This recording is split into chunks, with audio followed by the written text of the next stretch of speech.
Jenny Lombard. I'm one of the college and career counselors at the high school. I work with students primarily, last names L through Z. So as your students get into their junior and senior year, they're going to see me much more often as we talk about college planning, career planning, life after high school. And then I'll let Mr. Cusimano introduce himself as well.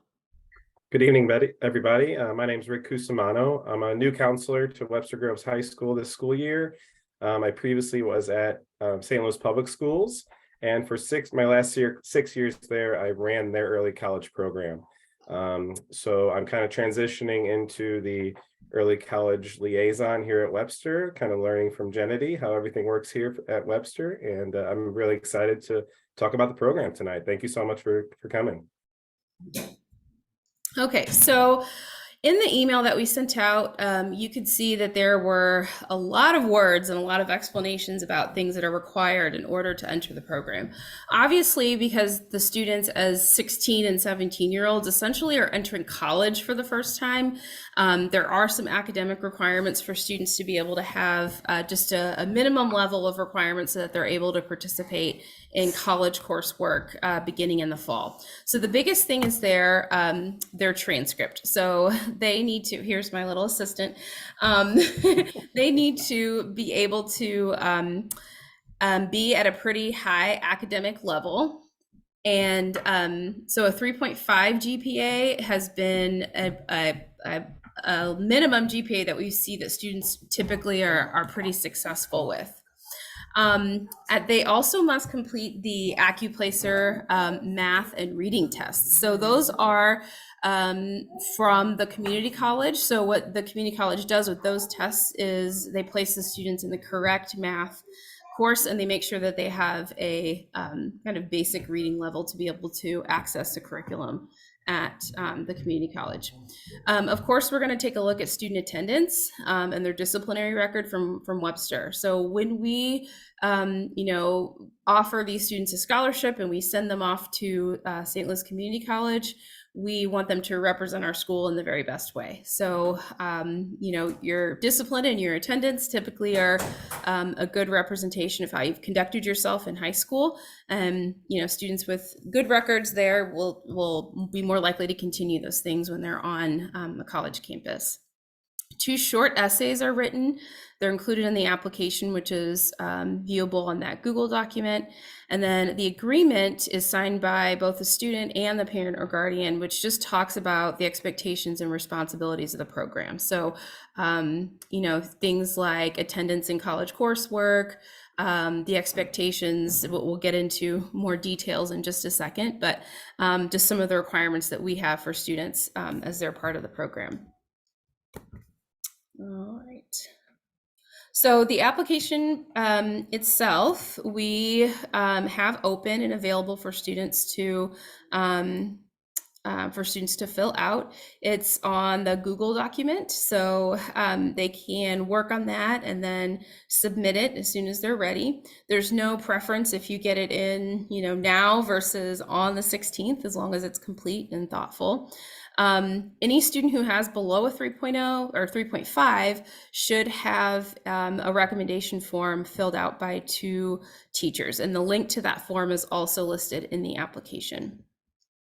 If we, have a lot of applicants or we have questions or need clarification, we'll certainly reach out to the students themselves. So we'll invite them, Mr. Cusimano, maybe Mrs. Craig, and other members of our team to just talk with them about their interests and their understanding of what their expectations are for the following year. So nothing that they need to prepare for. They're not going to be graded on their eye contact and posture and that kind of thing. We just want to know, how comfortable and familiar they are with what they're getting into before they literally sign on the line with that agreement there. So.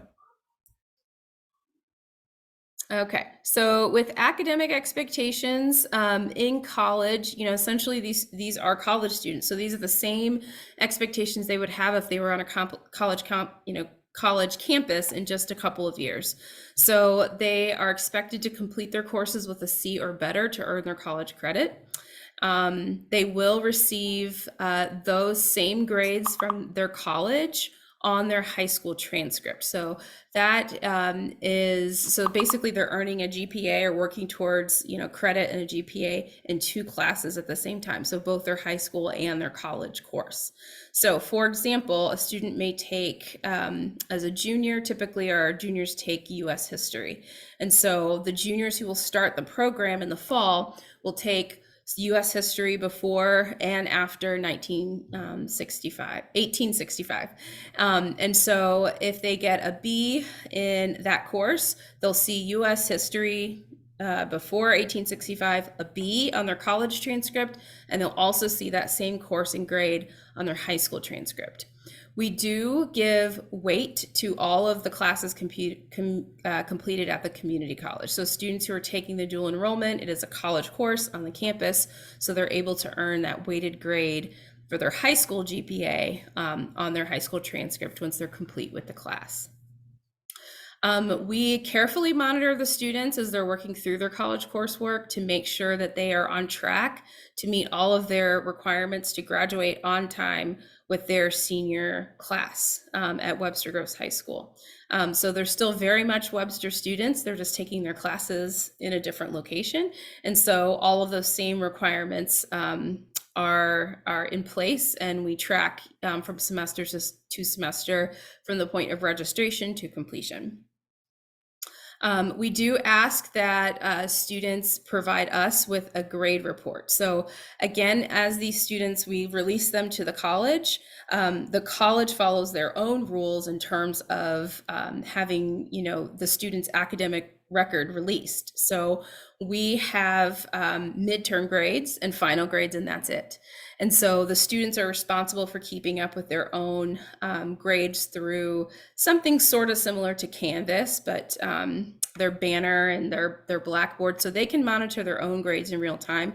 And oftentimes we'll just kind of check in every quarter, around every progress period, and have them just screenshot their grades and send them to us so that we can make sure that they're on track with all of their assignments and tests. And, if they're having any difficulties, helping them connect to resources that are available on campus so that they can kind of, do the best that they can. Okay.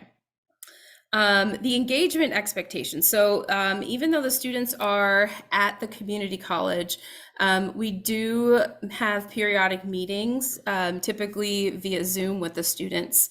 I actually have had quite a few in person. Sometimes I think the students like to just come to campus.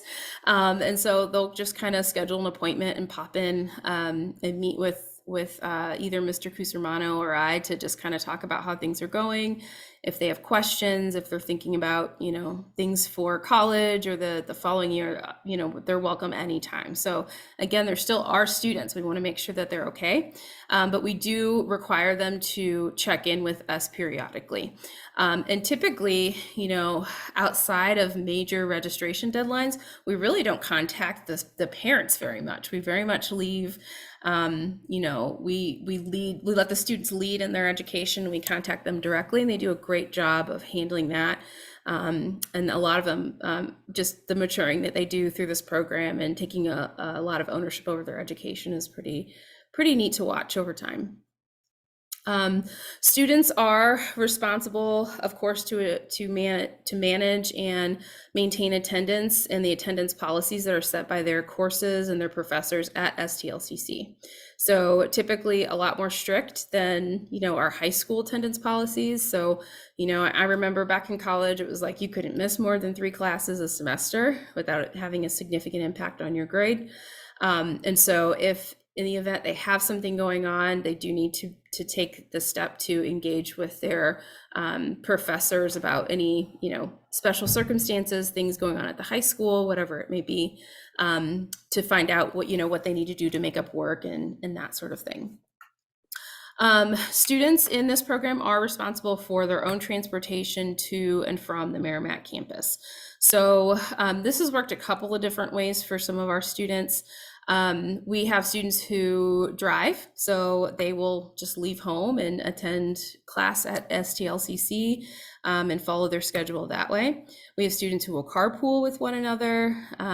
If students don't have a car or not able to drive, we also will provide a Metro bus pass. So we actually have a Metro bus that runs right along Lockwood and goes straight to the Merrimack campus in about 10 to 15 minutes. So it's a straight shot for them. And so we can help arrange that also if they are looking for transportation. And then, of course, like I mentioned, all of our rules and regulations apply, as well as the ones that are in place at the community college. All right, Rick, you want to Yeah, absolutely. take this?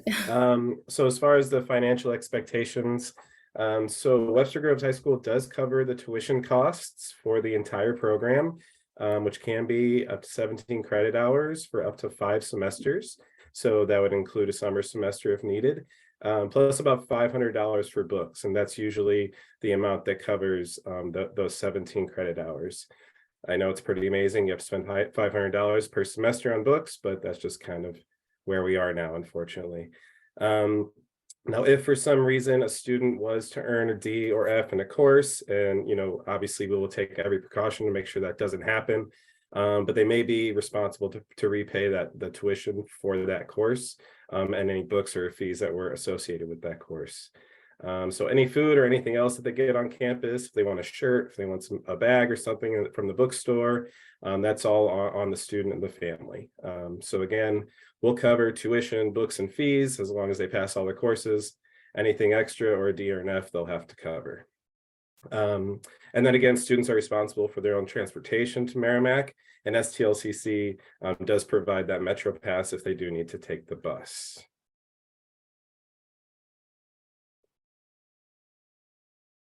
Okay, so are you still considered a Webster Grove High School student if you do the early college program? Yes, absolutely. So like Jenny said, you're dual enrolled. So that means you're enrolled in high school and in college, but you're just taking those college courses. And those college courses will again go back to your high school transcript. So any course you take at the community college will fulfill those requirements for graduation for high school, and then hopefully graduation with that associate's degree from the community college. You are able to participate in your high school extracurricular activities, athletics, any type of events you want to go to. So you can definitely go to prom, all the dances, all the pep rallies, just as long as they don't interfere with any of your classes.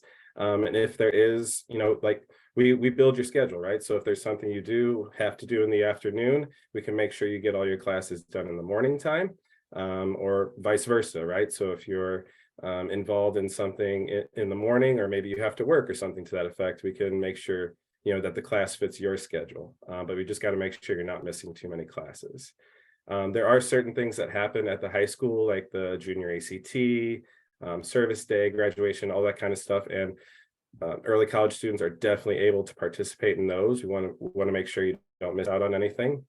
And some students actually do continue to take an elective course back at the high school. So again, that's just working your college schedule, making sure that everything fits in right, and you can come back and still be involved in what you'd like to be at the high school.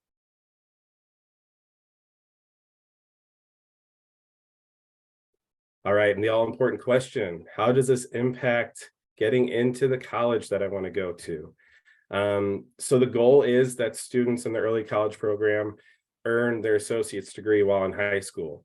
So at the minimum, that would be 60 college credits that you're earning while in high school. So this is going to greatly enhance your academic resume, and build that application for you. So there are many colleges and universities around the country that will accept the entire associate's degree. About 95% is the number I've heard. But there are just some colleges and universities that just don't accept dual enrollment credits.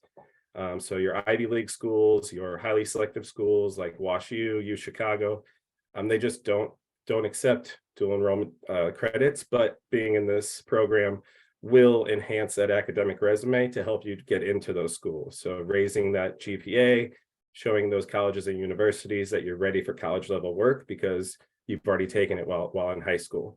So even though they don't take those courses, they'll still look at that academic resume and see how it has enhanced while during your participation. So all the courses you will take at the community college fulfill what are called the Core 42 courses. So these are courses that colleges across the state have agreed that will transfer from college to college. So any state or college or university, and most nationally, will take these courses, no questions asked, and they will fulfill those initial requirements that almost every degree you have to have. So all your English courses, your social sciences, your biological sciences, all that kind of stuff that all your math courses, every student is going to have no matter what degree they're going to go into. These courses are going to be transferable to those colleges and universities, not only in the state, but nationally. And most universities, you will be eligible for those freshman scholarships. So since you are a dual enrolled student, that means you're not officially a college student. So you will be applying as a first-time freshman and applying for those first-time freshman scholarships, which can be quite a bit more beneficial than if you were a transfer student. So obviously that is a great benefit as well. And another great benefit is you're making relationships with these college professors. So you can receive recommendation letters from these college professors at STLCC, send those with your college application, and those admissions departments are going to see that you've mastered those courses, you've made those relationships with those college professors, and those professors can speak to how productive and your growth as a student while you were in this program.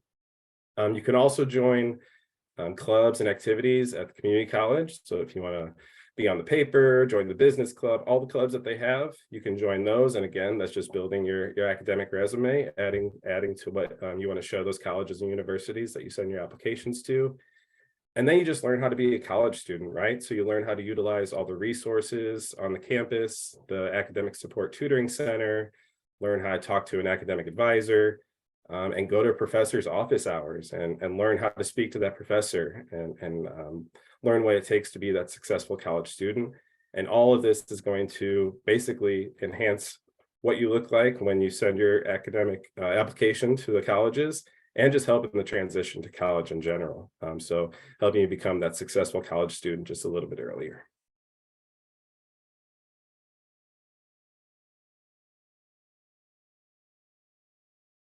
All right, so just a little bit about the application process. So applications, they'll be due on March 16th. So that's not this Thursday, but next Thursday. And then students will be notified if they are accepted by March 31st. So it's a pretty quick turnaround. Once we receive the applications, we'll read all the essays, look through any recommendation letters, make sure attendance and behavior all looks good. And then we'll send those acceptances on March 31st. In early April, someone from the community college is actually going to come to Webster Groves High School to conduct the AccuPlacer exam that Ms. Lombard spoke about earlier. So again, this is just their placement test to make sure you're ready for college level courses. So you'll actually take the test on that day, and then those results will help us know if you're ready to move on in the process. And then we'll actually have an orientation on the community college campus at Merrimack in early May. So they'll talk about courses you may want to take, possibly get you registered that day, do a campus tour, just kind of get to know the campus a little bit, get to know all the resources and where they're at, and then we'll do your registration for your courses. And then the first day of classes is in August, and you are a college student at that point. So honestly, it's a pretty quick turnaround from your sophomore year to jumping into college, and we understand that. And we're with you every step of the way to help with that transition, whether you're the student or the parent, because it's a huge commitment for both. And we know that, and we're here to help out along the way for sure.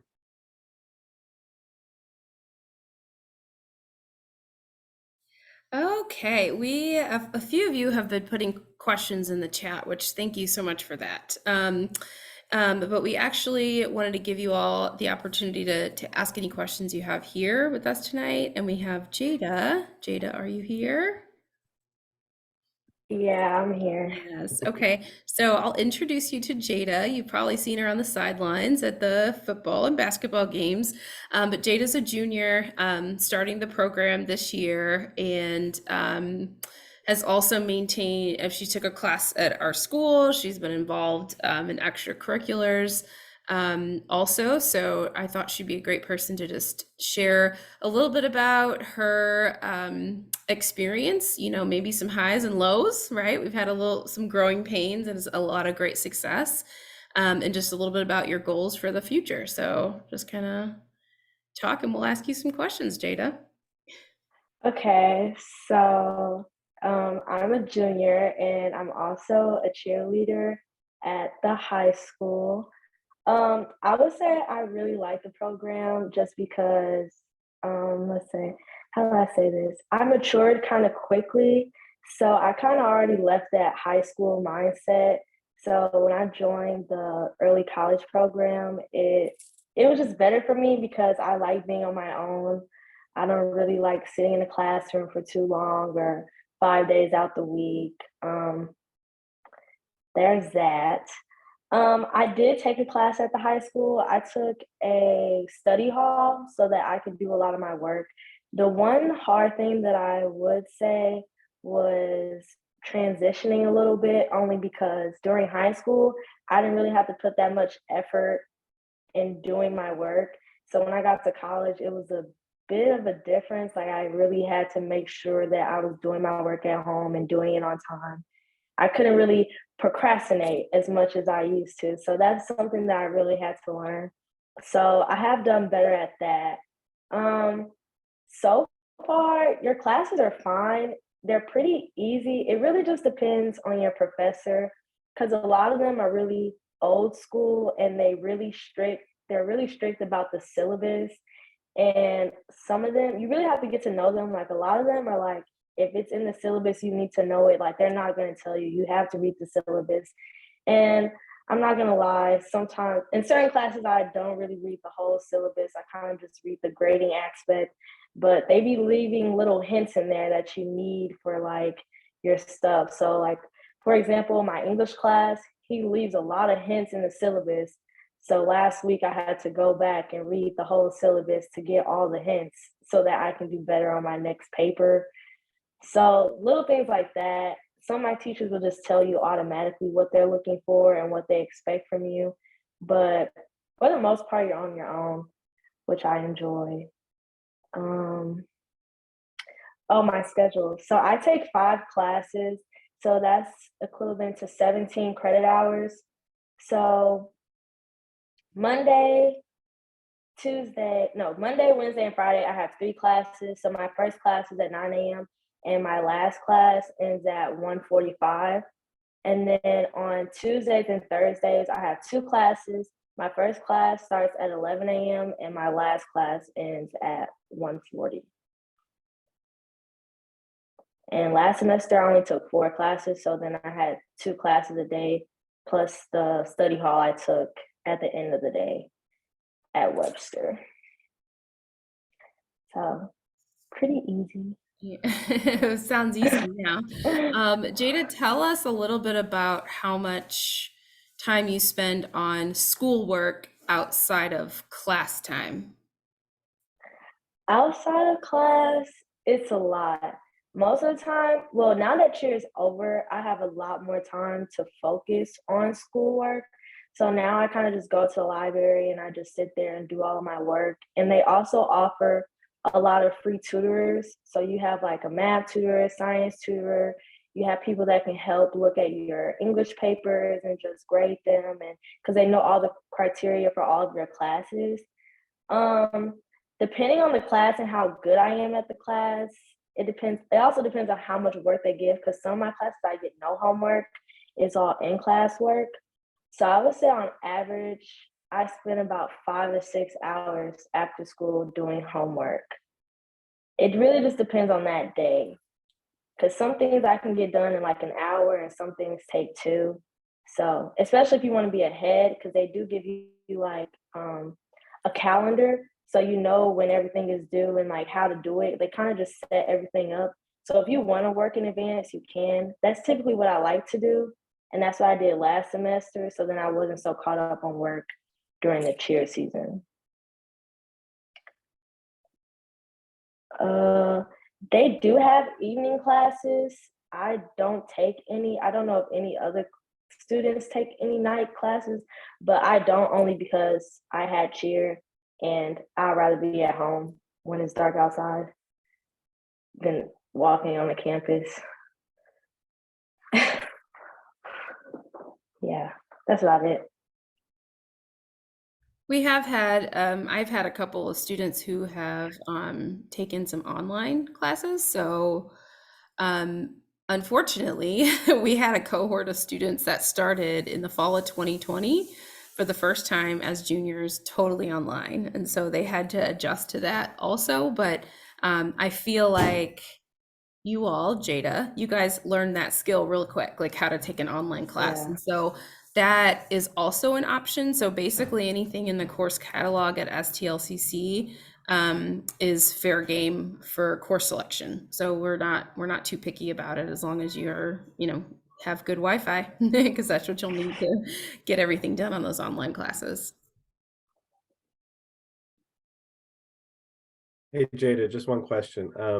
So if you could remember all the way back to last year when you were in the shoes of these students now trying to decide whether or not to pursue this program, what are some things that you were concerned with, that you kind of worried about that maybe you could alleviate, that if you could kind of understand what these students might be going through right now, trying to make this decision?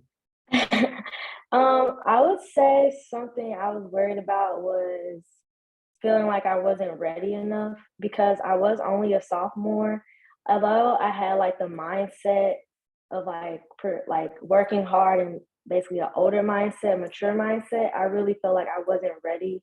I really just had to take that step into doing it and figuring out what works best for me. So I would say just not feeling ready, or what's a good word to say?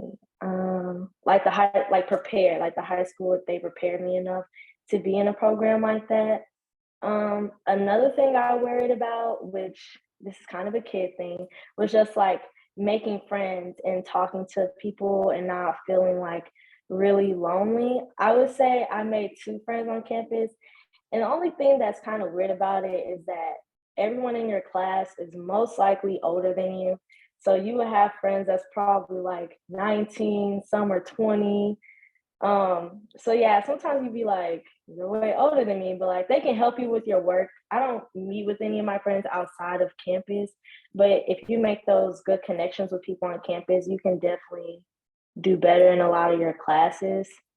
Something else I was worried about was not being on Webster Groves campus enough and not seeing like my friends and the students there. Like I felt I was going to disconnect myself a lot and only see them during major events like games and dances and stuff.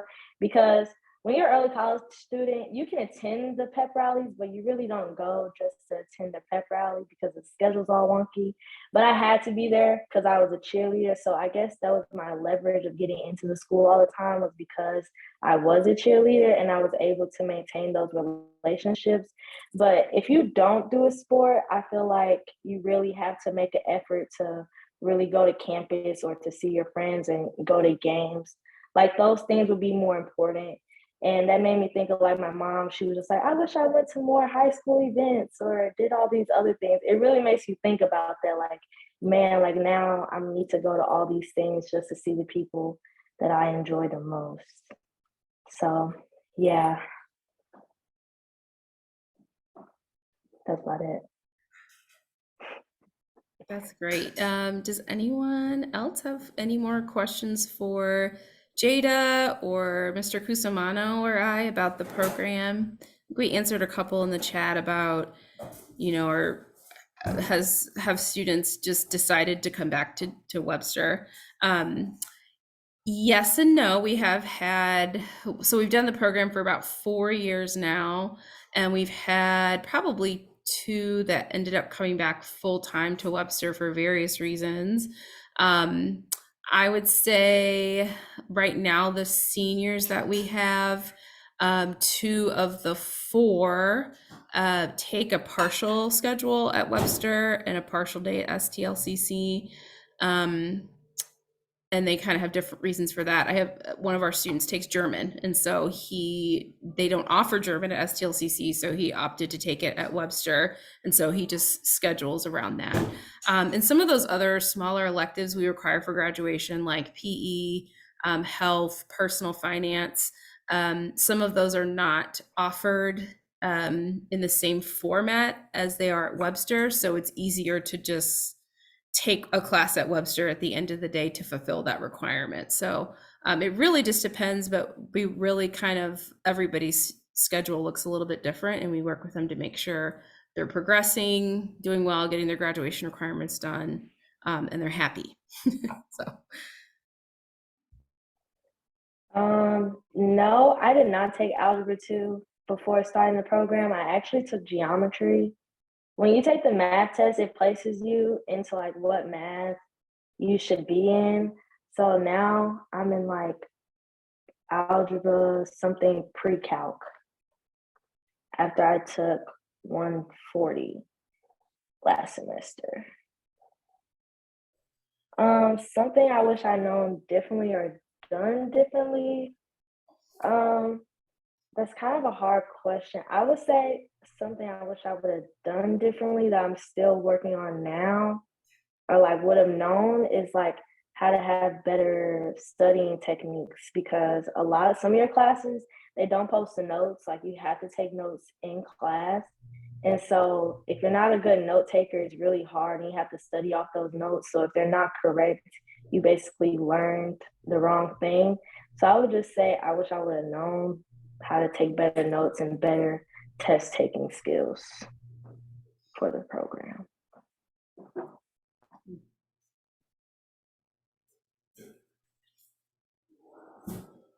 Okay.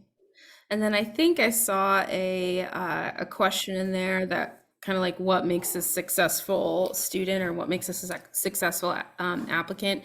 So the math thing is, yeah, you need to complete geometry. Typically, if you're going to get a B or better in regular geometry, you're probably going to be okay, but we're going to tread lightly and kind of start you in the lowest math possible with support, and then kind of work your way on up from there. And some students may not need to take a whole lot of math, just depending on what their goals are, their career goals are, just because they may not need to take much more than that in college once they're done with high school.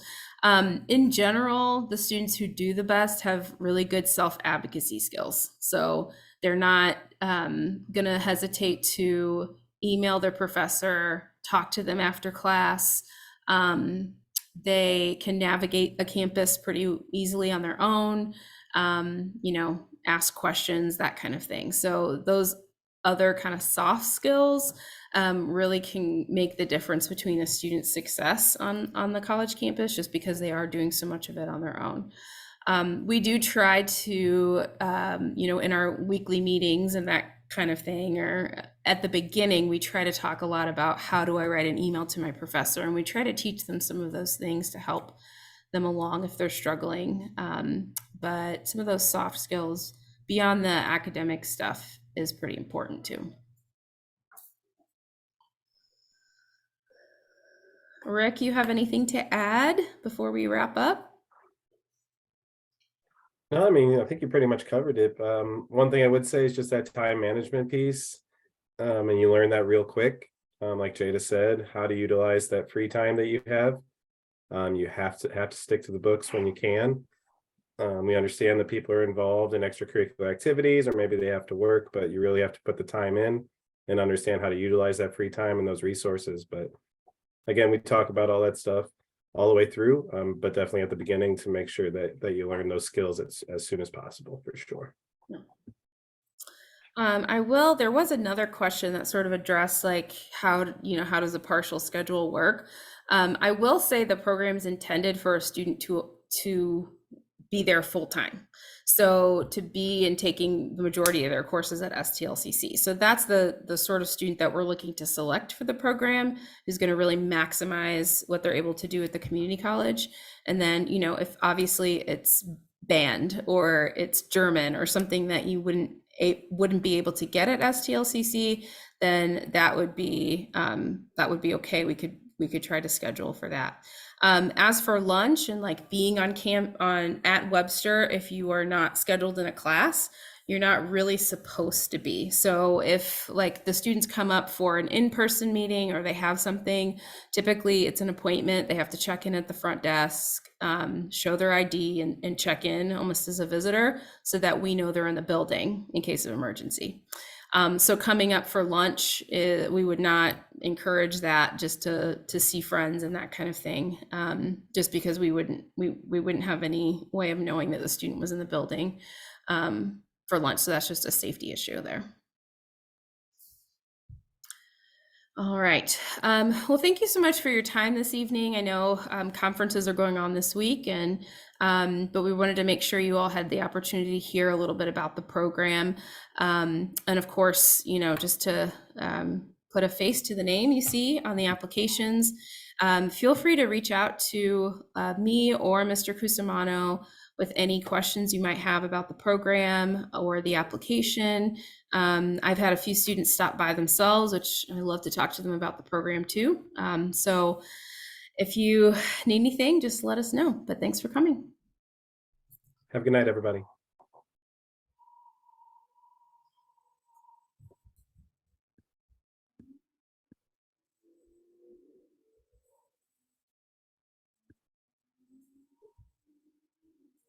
Okay. All right.